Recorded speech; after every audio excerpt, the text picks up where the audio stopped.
Shalom Bapak Ibu Saudara-saudari yang terkasih di dalam Yesus Kristus. Berjumpa kembali dengan saya, calon pendeta Joki Manaik Manalu, melayani gereja HKBP Aritonang, Resort Muara, Distrik 16, Humbang, Habinsaran. Kiranya Bapak Ibu Saudara-saudari yang terkasih dimanapun berada, meski situasi kehidupan kita, negara kita, dunia ini masih diselimuti oleh pandemi COVID-19, doa saya kiranya Bapak Ibu Saudara-saudari yang terkasih dimanapun berada tetap di dalam perlindungan Tuhan. Izinkanlah saya Bapak Ibu yang terkasih untuk memberitakan firman Tuhan bagi kita semua melalui akun YouTube Bagasta Manalu Rumejuk Channel. Firman Tuhan yang menjadi nats khotbah di minggu ke-12 setelah Trinitatis. Firman Tuhan terambil dari kitab Ulangan pasal 18 ayat 9 hingga ayat yang ke-14. Ulangan 18 ayat 9 hingga ayat yang ke-14. Demikian firman Tuhan, saya akan bacakan bagi kita semua. Apabila engkau sudah masuk ke negeri yang diberikan kepadamu oleh Tuhan Allahmu, maka janganlah engkau belajar berlaku sesuai dengan kekejian yang dilakukan bangsa-bangsa itu. Di antaramu, janganlah didapati seorang pun yang mempersembahkan anaknya laki-laki atau anaknya perempuan sebagai korban dalam api, ataupun seorang yang menjadi petenung, seorang peramal, seorang penelah, seorang penyihir, seorang pemantra, ataupun seorang yang bertanya kepada arwah atau kepada roh peramal, atau yang meminta petunjuk kepada orang-orang mati. Sebab setiap orang yang melakukan hal-hal ini adalah kekejian bagi Tuhan. Dan oleh karena kekejian-kekejian inilah Tuhan Allahmu menghalau mereka dari hadapanmu. Haruslah engkau hidup dengan tidak bercela di hadapan Tuhan Allahmu. Sebab bangsa-bangsa yang daerahnya akan kau duduki ini mendengarkan kepada peramal atau petenung, tetapi engkau ini tidak diizinkan Tuhan Allahmu melakukan yang demikian. Demikian pembacaan firman Tuhan. Bapak Ibu yang terkasih di dalam Yesus Kristus, setiap yang instan pastilah tidak baik. Dan sering sekali setiap apa yang kita raih, apa yang ingin kita dapatkan, itu semua instan, maka pasti akan ada sesuatu hal yang akan menjadi jaminan dari orang tersebut. Mengapa saya katakan demikian? Bapak Ibu terkasih, dunia sudahlah maju, teknologi semakin canggih, tapi apakah pola pikir atau pemikiran manusia saat ini juga ikut maju? Tidak jarang manusia ketika ingin meraih atau mengharapkan sesuatu, ketika cara-cara yang dia anggap benar tidak dapat mewujudkan harapan atau apa yang dia inginkan, maka tidak jarang manusia jatuh kepada jalan pintas atau cara-cara yang instan. Banyak dari kita manusia, orang-orang yang sudah beragama, tapi jatuh juga kepada hal-hal yang instan atau hal-hal yang agama tidak mengajarkan. Orang-orang yang telah memiliki agama, orang-orang yang telah memiliki kepercayaan, haruslah yakin terhadap apa yang dipercayai. Kita percaya bahwa kuasa Tuhan lebih besar dari segala kuasa-kuasa yang ada di dunia ini, apalagi kuasa-kuasa kegelapan. Namun kita sering jatuh kepada pola pikir atau sering kita berpikir untuk mengambil jalan pintas, yaitu dengan mengharapkan cara-cara yang tidak benar atau jalan pintas atau hal-hal yang instan untuk meraih apa yang kita harapkan. Atau mungkin kondisi ekonomi yang menghimpit. Mungkin kita sudah bekerja dengan keras, tapi kehidupan kita masih tetap begitu saja, sehingga kita jatuh kepada pemikiran untuk mencari cara bagaimana dengan cepat menjadi orang yang kaya, bagaimana merubah kehidupan yang miskin, yang mungkin menurut kita hidup kita saat ini sungguh menyedihkan, sehingga kita mencari cara-cara yang instan untuk bisa menjadi orang kaya atau memiliki harta dan kekayaan. Atau mungkin dalam meraih suatu posisi atau jabatan, tidak jarang orang-orang jatuh kepada cara-cara yang tidak benar, bahkan cara-cara yang Tuhan tidak kehendaki, yaitu mengandalkan kuasa kegelapan, kekuatan yang Tuhan tidak kehendaki. Bapak Ibu yang terkasih di dalam Yesus Kristus, setiap yang instan pasti akan ada yang harus menjadi jaminan, atau ya kalau bahasa sekarang dikatakan pasti akan ada tumbalnya. Kita mau melihat kepada nats ini bagaimana bangsa Israel ternyata ketika mereka telah keluar dari tanah Mesir, tanah perbudakan, tidak serta-merta membuat kehidupan bangsa Israel menjadi terlepas dari setiap tantangan. Tidak berarti ketika Allah telah membebaskan umat Israel dari tanah Mesir, kehidupan mereka menjadi bahagia. Oh tidak.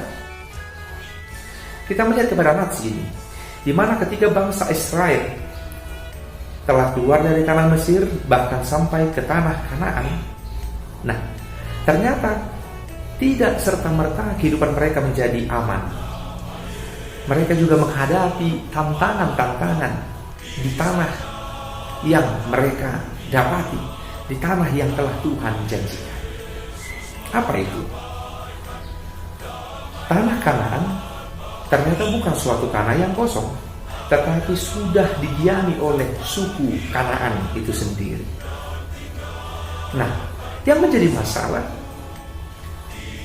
orang-orang Kanaan adalah orang-orang yang belum mengenal Allah. Artinya apa? Orang-orang Kanaan adalah orang-orang yang menyembah kepada dewa-dewa. Dalam hal ini, orang Kanaan menyembah yang namanya dewa Molok. Agar seluruh hasil tani mereka, apa yang mereka kerjakan diberkati, maka mereka menyembah dewa Molok. Namun, yang menjadi taruhannya, yang menjadi jaminannya, mereka harus mempersembahkan anaknya laki-laki atau anaknya perempuan menjadi korban bakaran bagi dewa Molok. Kita bayangkan Bapak Ibu yang terkasih di dalam Yesus Kristus, setiap hal yang instan untuk meraih sesuatu harapan atau sesuatu yang kita inginkan, jika itu bukan dari sesuatu jalan yang benar, maka akan ada resiko yang harus diambil. Maka nats ini, di mana Allah mengingatkan bangsa Israel untuk berhati-hati, tetap memiliki konsistensi di dalam iman, tidak mudah terpengaruh oleh budaya atau kebiasaan dari orang-orang yang ada di tanah Kanaan.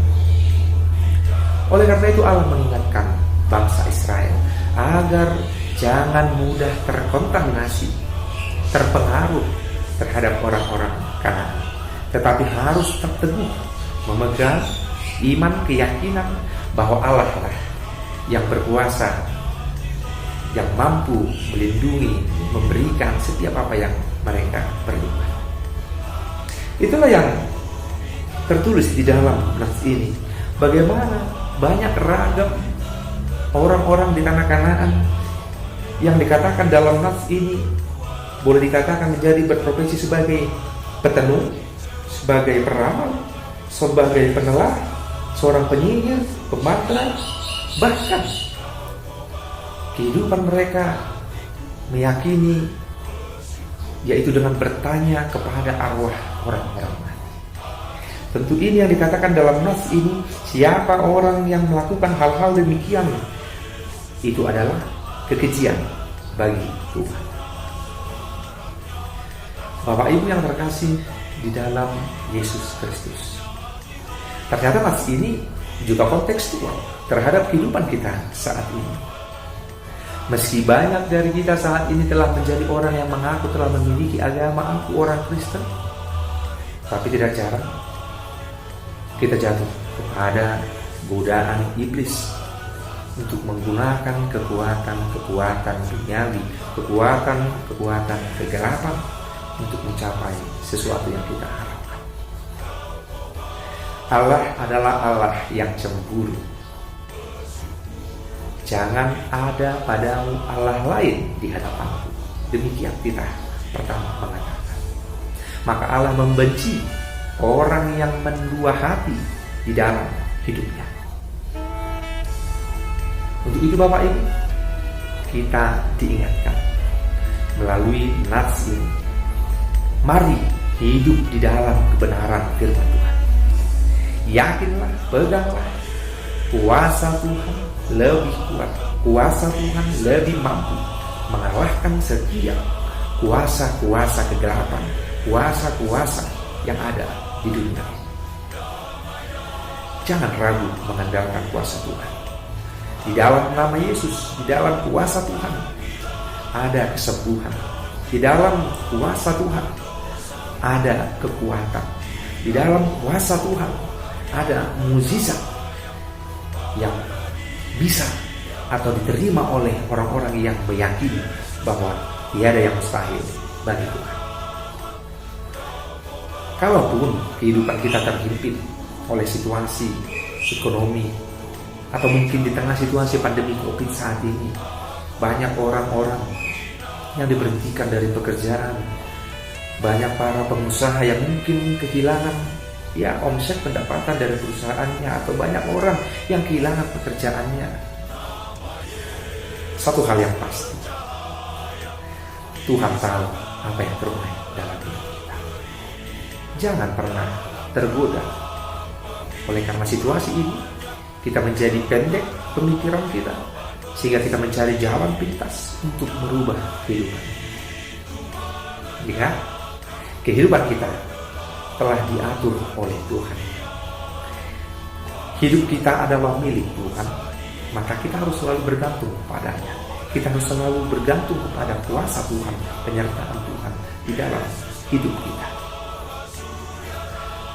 Bapak Ibu yang terkasih di dalam Yesus Kristus, maka integritas sangat diperlukan sebagai orang-orang Kristen. Milikilah integritas sebagai orang-orang yang percaya kepada Tuhan.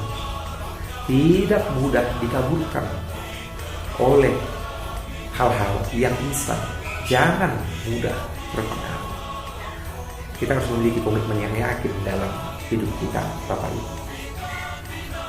Realitas tidak sedikit di tengah-tengah kehidupan kita, mungkin orang-orang yang ingin mencari suatu jabatan, meraih suatu jabatan, tanda kutip, mencari ilmu atau berguru pada suatu tempat.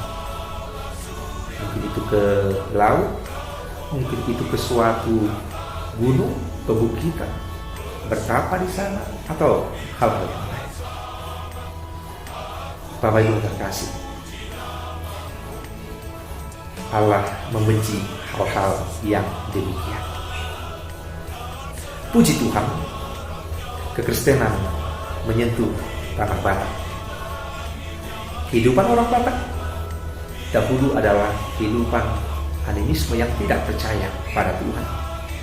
Kehidupan orang Batak dahulu yang menyembah roh-roh orang tua yang telah meninggal. Bahkan kita masih dulu, orang-orang dulu, orang Batak zaman dahulu meyakini menyembah suatu pohon yang besar, pohon hariara, atau mungkin tempat-tempat yang dianggap haram. Kita harus bersyukur kedatangan firman Tuhan melalui para misionaris, para penginjil, membuat orang Batak keluar dari dunia kegelapan. Kita menuju terang. Kehidupan kita tidak lagi di dalam kegelapan. Kehidupan orang Batak telah menjadi anak-anak pembawa terang. Karena diterangi oleh Injil, tanah Batak telah diterangi oleh firman Tuhan. Kita harus mensyukuri hal tersebut. Karya Tuhan cukup besar bagi kita, orang-orang Batak, melepaskan kita dari dunia yang gelap, melepaskan tanah Batak dari orang-orang yang tidak percaya menjadi orang-orang yang percaya pada Kristus, sehingga kita meyakini bahwa hidup kita dipenuhi oleh kuasa Tuhan yang selalu menyertai dan melindungi kita dimanapun kita berada. Untuk itu Bapak Ibu, firman ini mau mengajak kita bahwa kuasa Tuhan lebih kuat, lebih mampu mengalahkan setiap kuasa-kuasa kegelapan di dunia ini. Jangan takut. Jikapun ada orang-orang yang ingin berbuat jahat kepada kita dengan mengandalkan kuasa-kuasa dunia ini, yakinlah, di dalam nama Tuhan, di dalam nama Kristus, kita akan selalu mendapat perlindungan dari Tuhan. Untuk itu, hiduplah di dalam terang iman, jangan mudah goyah, milikilah integritas iman sebagai pengikut Kristus yang sejati. Kiranya Tuhan Yesus memberkati kita semua. Kiranya Tuhan itu selalu menyertai kita. Kiranya kuasa Tuhan Yesus yang selalu melindungi hidup kita. Amin. Shalom. Tuhan Yesus memberkati.